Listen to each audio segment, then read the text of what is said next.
Shavua Tov Agudvach. Tonight's story happens to include some miraculous Tefillin events. Today we celebrated a bar mitzvah, and Tefillin is up on my mind. Rabbi Weiss of Berdichev once came to a shul, and many shuls had drawers where they had a random collection of talesim and tefillin that their owners had passed away or lost them. It ended up being in the shul's care in a drawer to be used as needed. Rabbi Weiss, after the services, he asked the Gabbai if he could examine the various pairs that are kind of leftovers. And he went through the pairs and took one pair on his side, and he said to the Gabbai, "I'd like to purchase this pair of tefillin." Sensing that there's a story behind it and there must be some holiness to this tefillin, the Gabbai said, "I'll agree to sell it to you, but only if you tell me why you are so attracted to this pair." And he told him the following story. When the two great Rebbes, Rabbi Zusha of Anapol and his brother, Rabbi Elimelech of Lezhensk, were younger, they would travel around from village to village, trying to inspire people.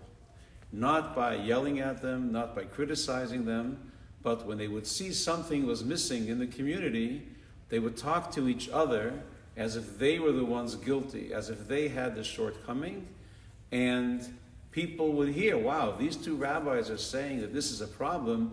Aren't we suffering from the same issue? Maybe we need to fix ourselves. And in this way, they were able to bring many, many people to be more careful in how they live their lives. So one day, they were traveling, they came to a village, and there was a very well-respected bed and breakfast owned by a very religious Jew who was already in his 70s, and they decided this is a safe place to spend the night. They came there, and while they were being served and interacting with the owner of this bed and breakfast, they realized, not because of anything that they could see, but as holy people, they could sense that this man lacked the holiness of tefillin.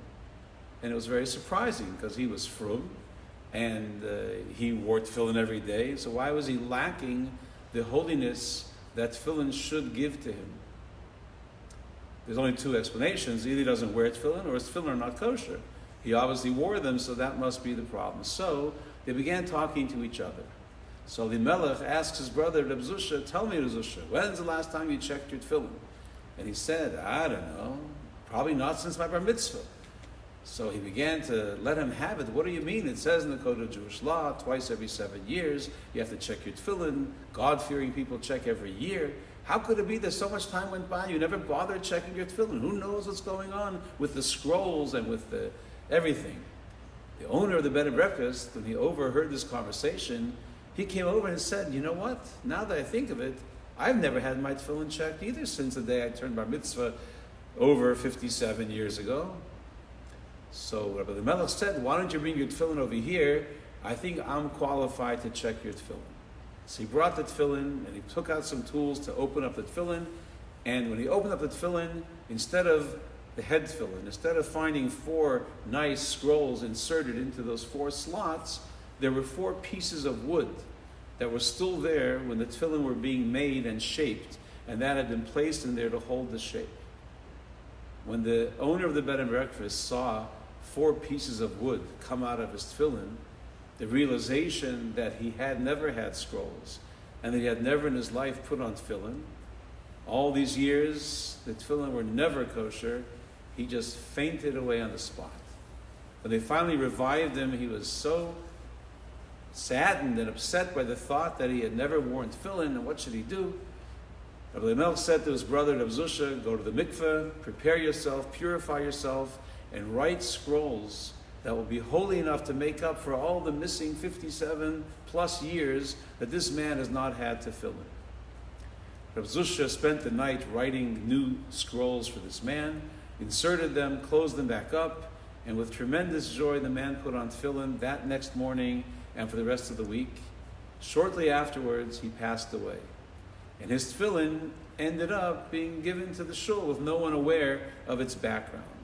But now that I came here, I was able to sense all of this, and I would like to retrieve and have the opportunity to wear those holy tefillin. So, no lessons other than some holiness as well as look at the dedication of these brothers to help other people. Maybe we could dedicate ourselves to help others. Have a great week, have a great life.